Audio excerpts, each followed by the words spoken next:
Level meetings होती हैं।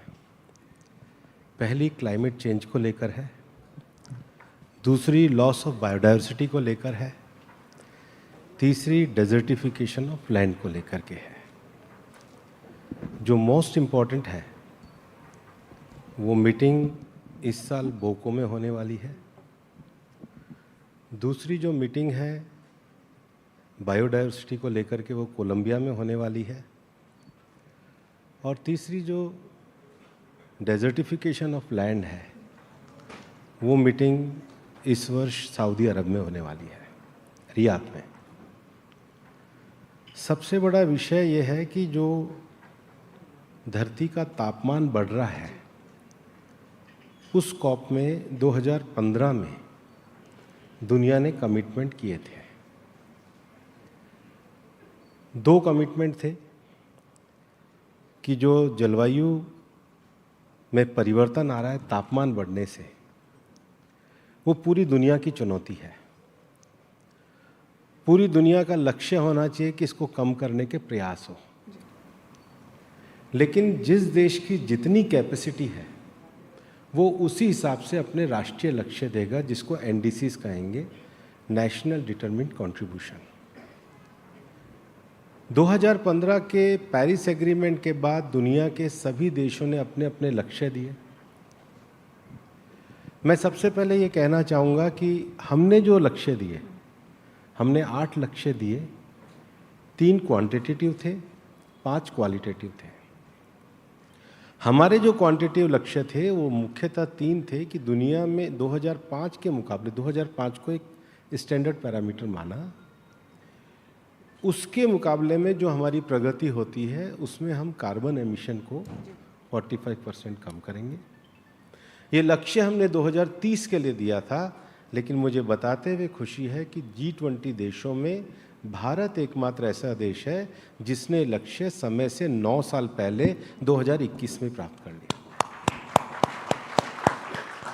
दूसरा, हमने कहा कि हम रिन्यूएबल के लक्ष्य को प्राप्त करेंगे 40% के। ये भी लक्ष्य ऐसा है जो हमने समय से पहले 9 साल पहले प्राप्त किया। और तीसरा 33% अपना जो ग्रीन कवर है उसके लिए हम लगातार कार्य कर रहे हैं। पर दुनिया में जब ये वार्ता हुई थी और सबको अपने अपने एनडीसीज देने को कहा था, तो 2 कैटेगरी के देश बने थे, डेवलप्ड कंट्री और डेवलपिंग कंट्री।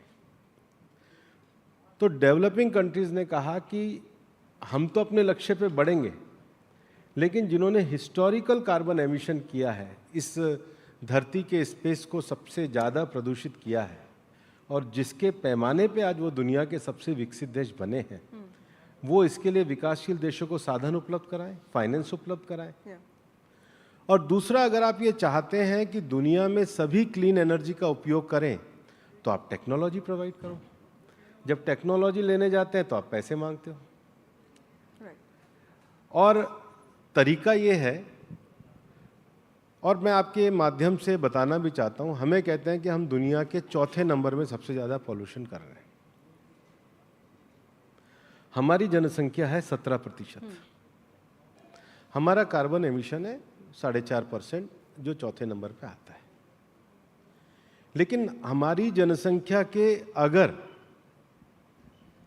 दुनिया के सारे डेवलप्ड कंट्रीज मिला दिए जाएं, जो डेवलप्ड कंट्री में स्वीडन आता है या आपका स्विट्जरलैंड आता है, यूके आता है, फ्रांस आता है, इनकी जनसंख्या को मिला दीजिए, हमारे बराबर कर दीजिए, इनका कार्बन एमिशन है 60%। तो अगर आपको दुनिया में देखना है तो पर कैपिटा कंजम्पशन के आधार पे देखिए, हमारा पर कैपिटा कंजम्पशन अफ्रीका के भी किसी देश से कम है, जो हमारी लाइफस्टाइल के कारण है।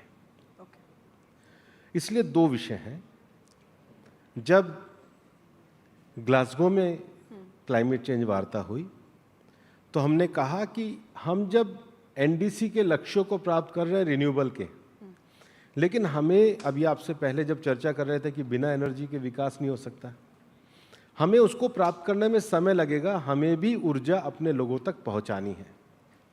हमने 2070 का नेट जीरो का लक्ष्य भी दे दिया है। तो हम रिन्यूएबल की ताकत को बढ़ा रहे हैं, लेकिन तब तक हम अपने कोल को बंद नहीं कर सकते और नहीं करेंगे। दूसरा विषय कि इस सारे विकास की प्रक्रिया में अब दुनिया में चूंकि ये बहुत पक्षीय वार्ताएं हैं, हर देश को अपनी ग्रीन गैस की इन्वेंट्री देनी पड़ती है, जिसको GHG कहते हैं।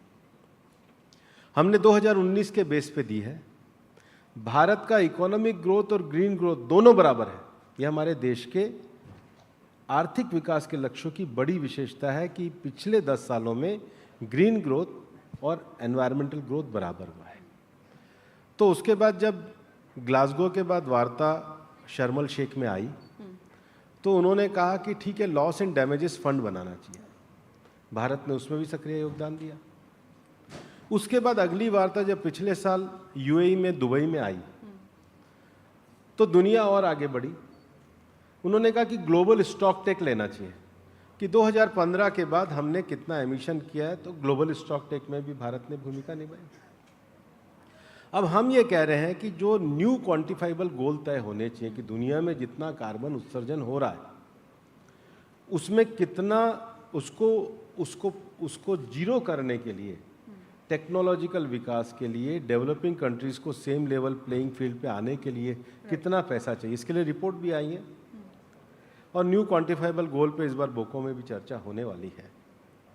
लेकिन डेवलप कंट्रीज ने तो आज तक भी अपने $100 बिलियन के लक्ष्य को पूरा नहीं किया है। उन्होंने अभी तक ये भी तय नहीं होने दिया है कि क्लाइमेट फाइनेंस किसको कहोगे, लॉन्ग टर्म लोन कहोगे, प्राइवेट इन्वेस्टमेंट कहोगे, सब्सिडी को कहोगे।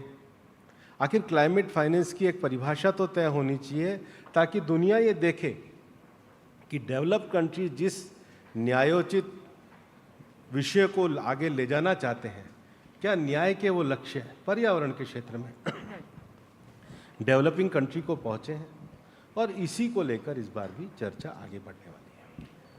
Mister Yadav, technology transfer actually हर फील्ड में ही चैलेंजिंग रहता है, चाहे डिफेंस हो, चाहे अब क्लाइमेट का इशू है। फाइनेंसिंग शायद गवर्नमेंट ऑफ इंडिया के लिए भी उतना बड़ा चैलेंज नहीं है। जिस तरह से हमारी रैपिड इकोनॉमिक ग्रोथ है, फाइनेंसेस तो शायद हम मैनेज कर लेंगे अपने, बट टेक्नोलॉजी ट्रांसफ़र को लेके आपको लगता है कि the world should now come to a consensus कि एटलीस्ट टेक ट्रांसफ़र तो हो, अदरवाइज ये तो गोल्स जो 2005 के या उसके बाद के भी जो कार्बन एमिशन गोल या ग्लोबल वार्मिंग गोल्स, वो कभी मीट हो ही नहीं सकते, बिकॉज डेवलपिंग कंट्रीज तो टेक के उस लेवल पे आने में बहुत समय लगेगा उनको। देखिए, अगर करने का मन हो तो कोई बहुत बड़ी दिक्कत नहीं है। टेक्नोलॉजिकल जो ट्रांसफ़र है वो अगर आप अपनी जो टेक्निकल चीज़ें हैं वो बाहर आगे दे ही रहे हैं।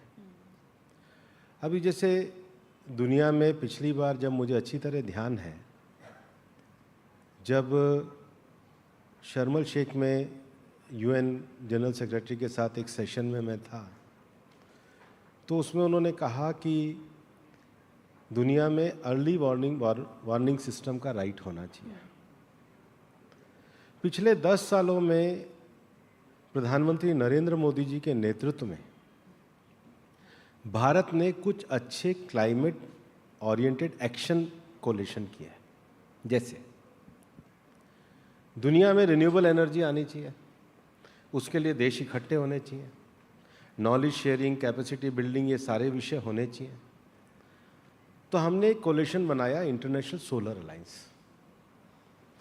कि आइए टेक्नोलॉजी ट्रांसफ़र, कैपेसिटी बिल्डिंग, इन सब विषयों को साथ मिलकर के करते हैं। One nation, one world, one grid की तरफ चलें, और इसका हेडक्वार्टर भी गुड़गांव में बनाया। दूसरा, क्लाइमेट चेंज का बहुत बड़ा समस्या जो हम देखते हैं वो डिज़ास्टर में देखते हैं, जो क्लाइमेट के कारण होता है। तो भारत ने एक अलग क्लाइमेट एक्शन प्रोग्राम बनाया, CDRI, coalition for disaster resilience infrastructure. हमारी कैबिनेट ने भी प्रस्ताव पास करके उसको एक अंतर्राष्ट्रीय संस्थान का दर्जा दिया, और उसमें भी हमने डेवलपिंग कंट्रीज़ और डेवलप्ड कंट्रीज़ के साथ कहा कि आइए इसमें तो कम से कम कैपेसिटी बिल्डिंग, शेयरिंग और ट्रांसफ़र कर लें। तीसरा है ऐसे इंडस्ट्री के सेक्टर जो हार्ड टू अबेट इंडस्ट्री कहे जाते हैं, जैसे स्टील, एल्यूमिनियम, ट्रांसपोर्ट, उसमें भारत ने स्वीडन के साथ मिलकर एक एक्शन प्रोग्राम बनाया, leadership for industrial transformation led IT. और पिछली कॉप में माननीय प्रधानमंत्री जी ने स्वीडन के प्रधानमंत्री जी के साथ मिलकर इसका लेड आईटी 2.0 और शुरू किया। अब उसमें भी दुनिया की बड़ी कंपनियां हैं, अलग अलग देश हैं 30 के करीब, वो भी आकर के इस पे काम करते हैं। बायोफ्यूल को लेकर के G20 के साइम में अलायंस और कोलेशन बनाए हैं।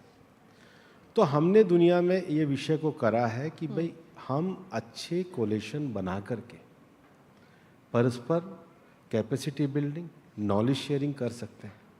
और ये एक ऐसी चीज़ है जो भविष्य में दुनिया को बेहतर जीना सिखा सकती है। दुनिया बेहतर बने इसलिए संसाधनों का बेहतर प्रयोग भी जरूरी है, यही हमारी मांग है। Bhupen ji, one of the topics that you've been interested in, man versus wild, and let me remind the audience that he's one of the few ministers who actually studied the behavior of animals, especially elephants, because Wayanad mein elephants का बहुत ज़्यादा एक problem हो रहा था. Sir, you know, in the last few days we also saw what happened in Bahraich and wolves, crocodiles. एक तरीके से climate change का consequence हमें face करना पड़ रहा है. How do you see this man versus wild? What do you think is a possible realistic solution to address something like this? देखिए, एक तो हमारा ये मानना है कि जो भी हमारे जंगल के क्षेत्र हैं उनका प्रिजर्वेशन और कंजर्वेशन करने के लिए हम प्रतिबद्ध भी हैं, क्योंकि एक इकोलॉजिकल सिस्टम है और इसलिए उसके आसपास के क्षेत्रों में हम एक अवेयरनेस का प्रोग्राम भी चलाते हैं और समय समय पर इसको लेकर के हम लोग गाइडलाइन भी जारी करते हैं, कैपेसिटी बिल्डिंग प्रोग्राम भी कराते हैं। जहाँ तक मैन एनिमल कन्फ्लिक्ट की बात है, उसमें 3-4 तरह के खतरे आते हैं। सबसे पहले तो एलिफेंट्स को लेकर के आते हैं, क्योंकि एलिफेंट्स लगातार कॉरिडोर के अंदर चलते हैं और उनके कॉरिडोर बहुत लंबे होते हैं। अब हमने पिछले साल तक मिलाकर 33 एलिफेंट एरिया डिक्लेयर करे हैं। रिसेंटली हमने छत्तीसगढ़ में और तमिलनाडु में भी डिक्लेयर करे हैं। अब उनके कॉरिडोर को कैसे हम संभाल करके चलें। दूसरा क्या है कि एलिफेंट्स के रास्ते में जब कई बार उनके ट्रेन के साथ एक्सीडेंट होते हैं, तो उसको लेकर के WIA के साथ और रेलवे के साथ मिलकर के हमने कुछ टेक्निकल सॉल्यूशन ढूंढे हैं। छत्तीसगढ़ में उनका जो मूवमेंट होता है, तो हमने लोकल FM पे कि इन समय मूवमेंट यहाँ हो रहा है तो उस तरफ के खेतों में ना जाए। वायनाड में भी जब इंसिडेंट हुआ था तो मैंने कहा था कि फॉरेस्ट डिपार्टमेंट और लोकल एडमिनिस्ट्रेशन एक व्हाट्सएप ग्रुप बना दे, ताकि जो फॉरेस्ट वालों के पास सूचना हो वो लोकल एडमिनिस्ट्रेशन के पास हो, लोकल एडमिनिस्ट्रेशन के पास हो तो लोकल रेडियो के पास हो। बाकी और जो जानवरों के होते हैं उसमें अभी जैसे ये वुल्फ का भी अभी आया है, इसमें समय समय पे वाइल्ड लाइफ के अंतर्गत कुछ गाइडलाइंस भी हैं और हम हमेशा कहते हैं कि जब कोई ऐसी स्थिति आती है कि खतरा बहुत ज़्यादा है तो लोकल वाइल्ड लाइफ वार्डन को उस पर अपने अधिकारों प्रयोग भी कर सकते हैं, लेकिन कॉन्शियसनेस के साथ। लेकिन हम वन को, जंगल को, उन प्राणियों को और उनका जो एक इकोसिस्टम है उसको बचाने के लिए लगातार काम कर रहे हैं। भूपेन जी, इसी पे एक सवाल मैं आपसे ये पूछना चाहूँगा कि अलवर से जहाँ से आप आते हैं और यहाँ पूरी बेल्ट में सरिस्का और अरावली वाली बेल्ट में सबसे बड़ा अगर एक तरह से देखें तो, क्योंकि नेक्स्ट टू नेशनल कैपिटल है, अर्बन कॉन्फ्लिक्ट है between environment and urban centre. वो एक चैलेंज हमेशा से रहेगा। डेवलपिंग कंट्रीज़ क्या, वो डेवलप्ड नेशंस का भी चैलेंज है। वहाँ येलोस्टोन नेशनल पार्क में भी कोई एक्टिविटी होती है तो क्वेश्चंस आते हैं। गवर्नमेंट के लिए वो पॉलिटिकल माइनफील्ड बन जाता है, बिकॉज एक तरफ लोगों का इंटरेस्ट है, उसको बैलेंस करना है, लोगों के अपने तमाम तरह के इंटरेस्ट होते हैं, लाइवलीहुड का इंटरेस्ट सबसे बड़ा इंटरेस्ट होता है, और दूसरा वाइल्ड लाइफ को प्रोटेक्ट भी करना है, not because of any kind of other obligation, but that is a moral obligation first of all for governance. That is a very tricky territory. मैं नहीं मानता हूँ। हम शहर से लेकर के जैसी दुनिया को देखते हैं वैसी दुनिया होती नहीं है। और भारत में लंबी परंपराएं भी रहे हैं कि मैन और एनिमल एक ही जगह पे साथ साथ रहे हैं। जब आप गिर के क्षेत्र में जाएंगे तो वहाँ के रेबारी समाज के पास नेस करके जगह होती थी, बिल्कुल जंगल के, आप तो खाली करा रहे हैं। इवन हमारे सिरिस्का में भी लोकल गुर्जर और मीना सब कम्युनिटी के जो लोग हैं वो बहुत इजी बता देते हैं कि आज टाइगर का मूवमेंट कहाँ है, ऐसे लोग हैं। और अब वो वन विभाग के साथ अभी मैंने उनको सम्मानित भी किया है। इवन कर्नाटका में एक सोलेगा ट्राइब है, वो वहीं रहती है, उनको पता रहता है। ये तो अतिरिक्त क्यूरियोसिटी होती है, घबराहट होती है, अनफॉर्चुनेट कभी कभी इंसिडेंट होते हैं। ज़्यादा इस समय जो समस्या है वो वाइल्ड बोर जो फसलों को नुकसान कर जाते हैं या हाथियों के रूट को लेकर के होती है। इसके लिए हम अवेयरनेस, कैपेसिटी बिल्डिंग, वो सारे विषय चला रहे हैं और इसको लेकर के हम लगातार काम भी कर रहे हैं। लेकिन बहुत सारी जगहों पे आप ऐसे भी देखेंगे कि हिंदुस्तान के मैप पे कई छोटे शहर ऐसे उभरे हैं जो इको टूरिज़्म के कारण उभरे हैं।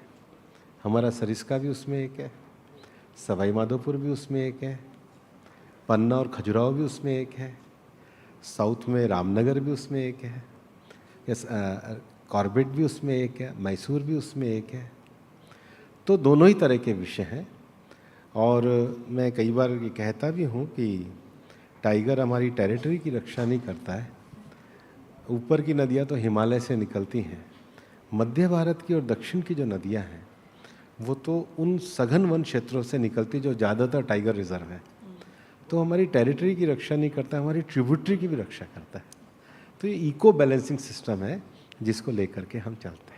So some political questions, because you're handling the most important state of Maharashtra and you've handled, I mean, I always say this, you know, Bihar 2020, Gujarat 2017, Madhya Pradesh 2023 and Odisha 2024, which I think were the most difficult elections for the BJP. Ab Maharashtra 2024, which a lot of people have written off saying that, you know, क्योंकि sympathy factor है, Maratha factor है, बहुत सारी चीज़ें हैं। तो challenges तो आप लेते रहते हैं सर, लेकिन इस बार ऐसा लग रहा है क्योंकि चुनाव में भी 240 सीट्स आए हैं, caste has become so sort of like it's become the buzzword now. So आपको क्या लगता है सर कि जो आने वाले चुनाव होंगे हरियाणा, जम्मू कश्मीर जहाँ पे ऑलरेडी रिबेलियन हो रहा है BJP and Maharashtra, what are your expectations and realistic क्या आपको लगता है कि पार्टी की क्या स्थिति रहेगी? देखो, आपने 240 और कास्ट को जोड़ा है। ऐसा नहीं है कि सोसाइटी में कभी डिवीज़न होगा ही नहीं, कास्ट होगा, कास्ट नहीं होगा तो क्लास होगा, क्लास नहीं होगा तो रिलीजन होगा, रिलीजन नहीं होगा तो रेस होगा, रेस नहीं होगा तो एरिया होगा। क्या सब कुछ समाप्त हो जाएगा? ऐसा तो नहीं होगा। क्वेश्चन ये है आपकी उसके प्रति दृष्टि क्या है। और जिन्होंने कॉन्स्टिट्यूशन बनाया उन्होंने कॉन्स्टिट्यूशन का जो ऑब्जेक्ट रखा था वो ये था कि इस प्रकार के जब भी डिवीज़न होंगे तो स्टेट के पास ये राइट होगा कि वो अफर्मेटिव एक्शन बनाए।